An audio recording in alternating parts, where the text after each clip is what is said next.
Okay, so here's the paradox. The love of the heart for the soul. Michael, would you like to take us through those next 2 pages? Sure. The love of the heart for the soul. The degree of freedom from unwanted thoughts and the degree of concentration on a single thought are the measures to gauge spiritual progress. When there are thoughts, it is a distraction. When there are no thoughts, it is meditation. Sri Ramana Maharshi. We're looking at a table that categorizes desire, the conscious mind, knowledge, the solid code, and something entitled Be Love.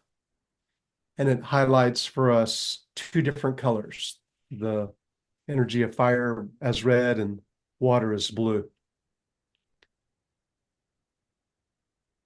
Upon mastering my emotions, I know beyond doubt that the heart, also known as God, loves me and is devoted to me.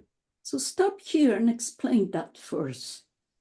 Upon mastering my emotion, I know beyond doubt that the heart, also known as God, loves me and is devoted to me. It's pretty basic. There's no thoughts. It's really a function of being anchored and experiencing the now with no complaints. And I'm not taken away by fear or anxiety or anger or sadness, any of the primary emotions. I actually am abiding in the now. Exactly. And that would be meditation. And that's Yes. how it's the paradox, because it is only upon mastering the emotional body that I can know God, that I can know love. Indeed, God is not an intellectual concept. It is an experience. This pair also gives me a solid foundation from which to derive the movements in consciousness that create my reality.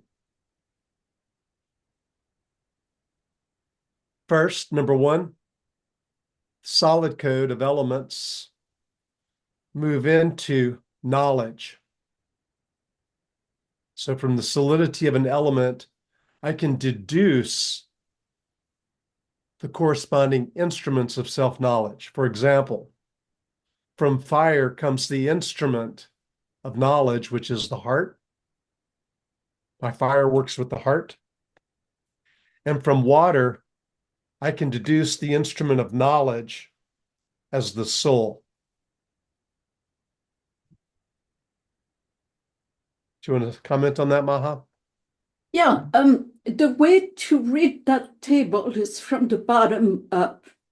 So you start by beloved at the bottom, then you go into the solid code. Now, I'm not going to touch upon that, but there are ancient reasons why the number 1 is given to ether, the number 2 to wood, the number 3 to fire. Just to take fire, the symbol of fire is 3 flames, generally. And that's across culture. It's also a triangle in Hinduism. Right. So, and in Judaism. So, the across culture number 3 is given to fire. Across culture number 2 is given to wood, etc. Number 4 to earth, the square, etc., etc. So again, there's no coincidence in this coding. Number 3 creates fire. Fire creates the heart. Now we're going to go into the next evolution. Okay, so the instrument of knowledge moves into a conscious archetype.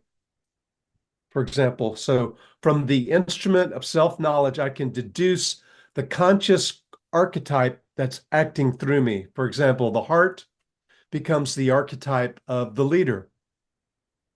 From the soul comes the archetype of the visionary. And this is knowledge to be remembered, to know by heart, because that's where it lives, in your heart. Know it by heart. And when comes fractals, you will understand deeper. Those are the basic fractals, the foundation. And Sarah, you have a question. Well, I was just going to say that it also lines up with the heart would be like Leo, and the water would be Cancer. So you've got the visionary with the water and the leader with the, anyway. Exactly. You got it. The third movement, from the conscious archetype into the fractal of desire. So from a conscious archetype, I can deduce what its deliberate desire is. For example, from the leader comes the desire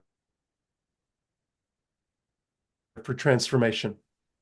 From the visionary comes the desire for transparency. Lovely. So, any question from anyone for the love of the heart, for the soul? I just wanted to offer the note at the bottom as well, Maha, Sure. which says these 6 quote unquote days of primary creation are moved by the power of synchronicity.